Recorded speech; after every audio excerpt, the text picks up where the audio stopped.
تو ہمارے سارے پکوڑے والوں کو شوق چڑھا ہوا رمضان آئے پکوڑے وکن گے، سموسے والے آندے پہ رمضان آوے سموسے وکن گے، جتیاں والے آندے پہ عید آوے جتیاں وکن گیا۔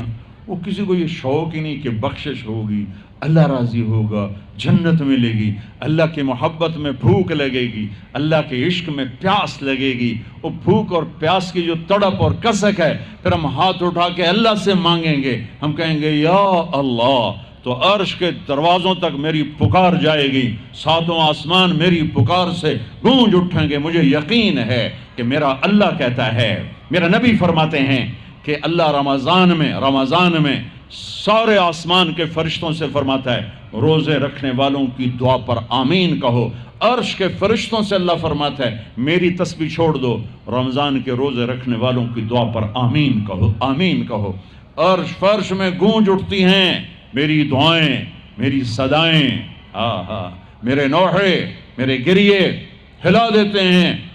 اگر بھوک پیاس میں مزے آ رہے ہوں کہ واہ یا اللہ تو نے کہا تھا نا، دیکھ میں بھوک سے بیٹھا ہوں۔ اس لیے افطار کے وقت دعا کیوں قبول ہے؟ افطار کے وقت کھانا سامنے ہے، پانی سامنے ہے، اور آواز کان لگے ہوئے ہیں سائرن کی آواز پر، تو اللہ کہتا ہے یہ فرشتہ، یہ میرے بندے، کھانا بھی سامنے ہے، پانی بھی سامنے، یہ کیوں نہیں کھا رہے، یہ کیوں نہیں پی رہے؟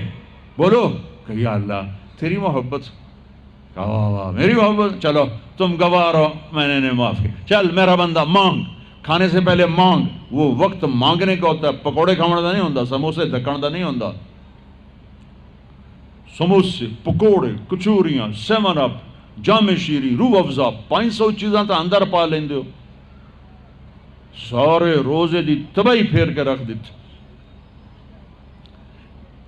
ایک مہینے کے لیے اوور آلنگ ہے، اوور آلنگ، ٹیوننگ ہے، ٹیوننگ، تھوڑا کھاؤ، تھوڑا کھاؤ، تھوڑا کھاؤ، ٹھنڈے شربت مت پیو، ٹھنڈے شربت مت پیو افطاری کے وقت، بعد میں پینا تو پی لو، این افطاری کے وقت اپنے اوپر ظلم مت کرو۔ سارے دن کا انجن گرم ہے، ایک دم اس کے اوپر برف پھینکتے ہو، تھوڑی دیر صبر کر کے سادہ پانی پی لو، نماز پڑھ لو، پی لو، جام شیری پیو، سیون اپ پیو، جو مرضی پیو، ٹھنڈا پیو، گرم پیو، جو مرضی پیو، لیکن این روزے کے وقت بچو تلی ہوئی چیزوں سے، کراری چیزوں سے، مسالے دار چیزوں سے، ثقیل چیزوں سے بچو، ہلکا پھلکا رکھو پیٹ کو، ہلکا پھلکا،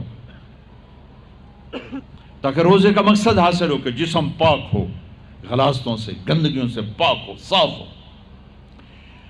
ہاں، اور اپنے دل کو بھی صاف۔ رمضان میں سب کی بخشش ہو جاتی، سب کی، 4 نہیں بخشے جاتے، 4 آدمی نہیں بخشے جاتے، 4 قسم کے مرد عورت، سب کی بخشش ہو جاتی، سب کی، 4۔ اللہ تعالی ہماری حفاظت فرما لے۔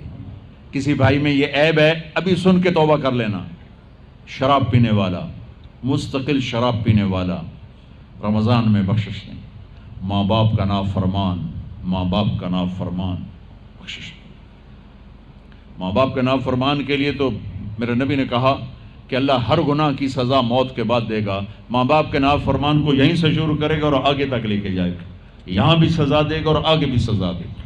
صرف ایک گناہ دنیا میں ایسا ہے، کفر شرک کی سزا بھی موت کے بعد، زنا، شراب، جوے کی سزا سود کی موت کے بعد ہے۔ ایک گناہ ماں باپ کی دل آزاری، دل دکھانا، اللہ یہاں سے یہ سزا شروع کرتا ہے اور آخر تک پہ چلاتا ہے اس کو۔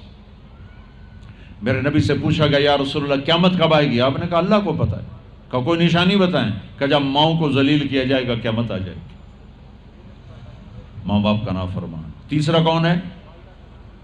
رشتہ داروں سے لڑنے والا، کبھی بھائی سے لڑا، کبھی بہن سے لڑا، کبھی خالہ سے، کبھی چاچے سے، کبھی مامے سے، کبھی تائے سے، کبھی پھوپھے سے، قریبی رشتوں سے لڑنے والا اور تعلق توڑنے والا، اس کی بخشش نہیں ہوگی۔ چوتھا کون ہے؟ کینہ رکھنے والا، کینہ، شحن، ایک ہوتا ہے بغض، ایک ہوتا ہے کینہ، شحن، بغض، شحن۔ بغض کیا ہے؟ بغض کیا ہے؟ کہ مجھے انصر بھائی سے نفرت ہے، یہ بغض۔ اور کینہ کیا ہے؟ کہ میں ان کو نقصان پہنچانا چاہتا ہوں۔ نفرت کے ساتھ ان کے ٹانگیں کھینچنا چاہتا ہوں، اس کو کینہ کہتے ہیں۔ تو یہ 4 برائیاں معاف نہیں ہیں۔ ہاں کوئی توبہ کرے تو سب معاف ہو گیا، سب معاف ہو گیا، سب معاف ہو گیا۔ تو اللہ نے ہمیں رمضان کا مہینہ دیا ہے، جہنم کے دروازے بند ہو جائیں گے، جنت کے دروازے کھل جائیں گے، فرض 70 فرض کے برابر ہو جائے گا، نفل فرضوں کے برابر ہو جائے گا، تراویح کے ہر سجدے پر 1500 نیکی لکھی جائے گی، ہر سجدے پر 1500 نیکی لکھی جائے گی، 20 رکعت 40 سجدے 60,000 روزانہ۔ یہ تمہارے کلب ادھر پٹھا جا نہ ہے کی نہ ہے میں نے حالی تھی نہیں سر لگی یہ تھی آدھے کی ہو، چلو جڑا بھی نہ ہے ٹھیک۔ یہ بہت بڑا کلب مجھے نظر آیا۔ یہ یہاں باہر ایک چھوٹا سا پرچہ لگا دیں کہ جو یہاں آ کے تراویح پڑھے گا ہر سجدے پر اس کو 150 روپیہ دے، 150 چھوڑو 15 روپے دیے جائیں گے، ہر سجدے پہ 15 روپے دیا۔ ایتھے ویکھا جی لڑائیاں کیویں ہوندیاں، اے سارے پوترے دادیاں نو چاہتے لے آون گے، دو ترے نانیاں نو چاہتے، نانی ٹر آج تراویح تینوں پڑھاون، دادے نانیاں نو پوچھدا کوئی نہیں، انہاں دی عید ہو جاونی، تسی ایتھے اعلان کر کے لکھ دیو بھئی جڑا ایتھے آوے گا نا انہوں اسی فی سجدہ 15 روپے دیواں گے۔ ایتھے پھر چھوٹے ویکھا جے کیویں چل دے۔ او میرے نبی، او میرے نبی، او میرے محبوب، او میرے پیارے اور میرے اللہ کے پیارے دلارے، راج دلارے، وہ کہہ رہے ہیں او میری امت 1 گھنٹہ لگا لو، 1 گھنٹہ 40 سجدے، ہر سجدے پہ 1500 نیکی، 60,000 نیکیاں، اور ہر سجدے پر جنت میں ایک سرخ یاقوت کا محل، اور ہر سجدے پر جنت میں ایک درخت جس کے نیچے 100 سال گھوڑا دوڑ سکتا ہے۔ اتنے تھوڑے وقت میں اتنی کمائی۔ اب 8 تراویح پڑھ کے آدھی مسجد خالی جا رہے، کتھے جا رہے ہو، کی کرن جا رہے ہو، کوئی کام نہیں، 8 پڑھ کے جوتا اٹھا کے جا رہے ہیں۔ اے بھائی پڑھ دو، سال کے بعد آیا ہے موقع اللہ سے لینے کا، اور ہر سجدے پر یہ کچھ اللہ دے رہا ہے۔ اور پھر جب آخری رات ہوتی تو اللہ فرماتے ہیں میرے فرشتوں، میرے بندوں کی رات کی تراویح اور دن کا روزہ، اس کے بدلے میں نے ان کے پچھلے سارے گناہ معاف کر دیے۔ اور آسمان پہ ایک فرشتہ اعلان کرتا ہے یا باغ الخیر ابشر و اقبل، اے بھلائی کے چاہنے والے آگے بڑھ خوشخبری ہو، اور اے برائی کے کرنے والے بس کر اور واپس ہو۔ اور اللہ کا عرش مستقل پہلے آسمان پہ آ جاتا ہے، عرفات کے دن صرف عرفہ کے دن پہلے آسمان پر، لیکن رمضان میں پورا رمضان عرش پہلے آسمان پر۔ اور میرے اللہ کا اعلان ہے کوئی بخشش چاہنے والا، ہے کوئی توبہ کرنے والا، ہے کوئی رزق لینے والا، ہے کوئی سوال کرنے والا، ہے کوئی دنیا اور آخرت کی حاجت لینے والا، ہے کوئی مانگنے والا۔ ہر وقت اللہ کی طرف سے اعلان ہوتا ہے اس مہینے کو بناؤ، دنیا کماؤ، حلال کمانا کوئی، میں تو ویسے ہی مذاقاً کہہ رہا ہوں، ہر ایک دنیا کمانا کوئی منع تھوڑا ہی، حلال کمانا کوئی منع تھوڑا ہی ہے، لیکن ایسی کمائی میں نہ لگو کہ روزے پہ زد پڑے، تراویح پہ زد پڑے، تلاوت پہ زد پڑے۔ میرے نبی پاک صلی اللہ تعالی علیہ وسلم رمضان میں قرآن کی تلاوت بڑھا دیتے تھے۔ قرآن رمضان کا سب سے بڑا وظیفہ، جی کوئی وظیفہ دسو، کوئی وظیفہ دسو، لوگ پوچھتے ہیں جی رمضان کا کوئی خاص وظیفہ بتا رہا ہوں۔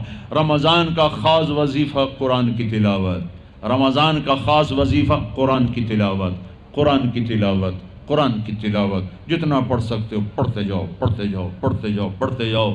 میرا ایک ساتھی ہے مولوی ثناء اللہ، وہ ایک دن میں پورا قرآن ختم کرتا ہے، ایک دن میں پورا قرآن، ایک دن میں پورا قرآن، پورے رمضان میں 30 قرآن ختم کر دیتے۔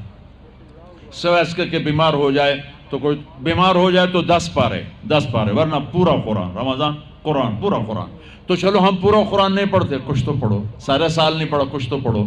رمضان کا وظیفہ قرآن کی تلاوت، رمضان کی تسبیح قرآن کی تلاوت، رمضان کی خدمت، روزے افطار کرواؤ، سحری کھلاؤ، افطاری کراؤ، غریبوں کو مدد کرو، زکوٰۃ دو، اپنے مزدوروں سے کام تھوڑا لو، گھر کے نوکروں سے کام تھوڑا لو، اور رمضان کی سب سے بڑی بات، آپس میں بغض سے دل صاف کرو.